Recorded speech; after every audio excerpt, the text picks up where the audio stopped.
मैं पिछले 30 साल से सियासत से जुड़ा हुआ हूँ। 5 दफ़ा सांसद बना, हिंदुस्तान का विदेश मंत्री बना, हिंदुस्तान का स्वास्थ्य मंत्री बना। जब आदमी 5 दफ़ा चुनाव जीतता है तो वो 2 वजहों से जीतता है, उसके अचीवमेंट्स की वजह से और दूसरा उसके रिश्तों की वजह से जो वो अपने क्षेत्र में बनाता है। मैं समझता हूँ कि मेरा जो राजनीति में सबसे बड़ा अचीवमेंट मेरे पर्सनल लेवल पे है कि मेरी एक ईमानदारी की छवि है, मेरी एक सबको साथ लेके चलने की छवि है। मैं ना धर्म की राजनीति करता हूँ, ना बरादरी की राजनीति करता हूँ। मैं तो लोगों के काम करने की और इंसानियत की राजनीति करता हूँ। जॉब कैसे प्रोवाइड होंगी? जॉब 2 चीज़ों से प्रोवाइड होती है। एक, या तो बहुत अच्छा इंडस्ट्रियलाइजेशन हो जिसकी वजह से आपको लोकली मिल जाए, या इतनी अच्छी एजुकेशन हो जिससे कि आपके लोग बाहर जाके भी नौकरियां कर सकते हैं। वही दोनों चीज़ में मेरा एम्फेसिस है। मेरा जो सबसे पहला लक्ष्य होगा वो आंवला की तरफ मैं क्या डिग्री कॉलेजेस हुए, हाई स्कूल्स हुए, इंटरमीडिएट कॉलेजेस हुए, कितने ला सकता हूँ, क्योंकि देखिए हर चीज़ गवर्नमेंट नहीं कर सकती। हमें थोड़े से प्राइवेट भी लाने होंगे, थोड़े से सरकार के भी लाने होंगे।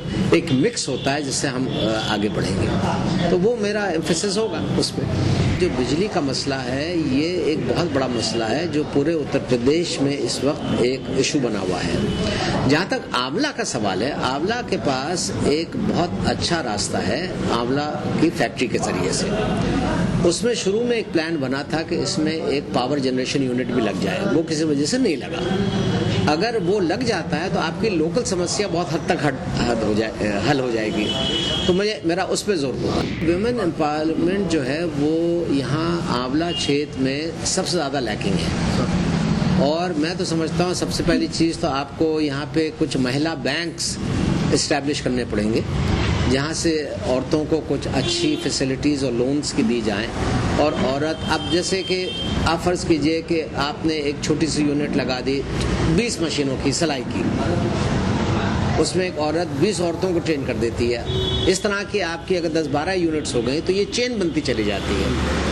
यहाँ पे जरी का काम है, एम्ब्रॉयडरी का काम है, इसमें औरतें हिस्सा ले सकती हैं। तो मेरा अपना ख्याल तो ये है कि यहाँ पे वुमेन एम्पावरमेंट के लिए 2 चीज़ें हमें करनी चाहिए। एक तो हमको ज़बरदस्त बैंक फैसिलिटीज़ उनके लिए ऑर्गेनाइज करानी चाहिए और अपॉर्चुनिटीज़ क्रिएट करनी चाहिए कि उन फैसिलिटीज़ का वो इस्तेमाल करके अपना आप को आगे बढ़ा सकें। देखिए ये 2 चीज़ों पर डिपेंड करता है। पहले सबसे बड़ी चीज़ है कि सरकार किसकी बनती है। अगर आपकी सरकार केंद्र में होती है आप पे ज़्यादा आसानी हो जाती है। अगर आप विपक्ष में बैठते हैं तो हालात कुछ और हो जाते हैं। तो अब मैं कोई प्रिडिक्ट तो नहीं कर सकता, भविष्यवाणी तो नहीं कर सकता। 542 एमपीज चुन के जाते हैं। जिस एमपी में लड़ने की और झगड़ने की और पैसा खींचने की काबिलियत होती है वो सेंटर से ले आता है पैसा। उसमें मैं समझता हूँ मैं काबिल हूँ कि मैं प्लान्स भी बना सकता हूँ, मैं अपने इलाके के लिए पैसा भी ला सकता हूँ। तो ये 1 साल और 5 साल की बात नहीं है कि पहले साल क्या करेंगे। मेरा प्रोग्राम तो बराबर चलेगा। हर साल मैं कोशिश करूँगा कि ज़्यादा से ज़्यादा पैसा मेरे इलाके में आए। देखिए ये क्योंकि मैं 30 साल से जुड़ा हुआ हूँ तो ऐसी मेरे बारे में तो मैं नहीं समझता कोई बात है जो मेरे मतदाता नहीं जानते होंगे।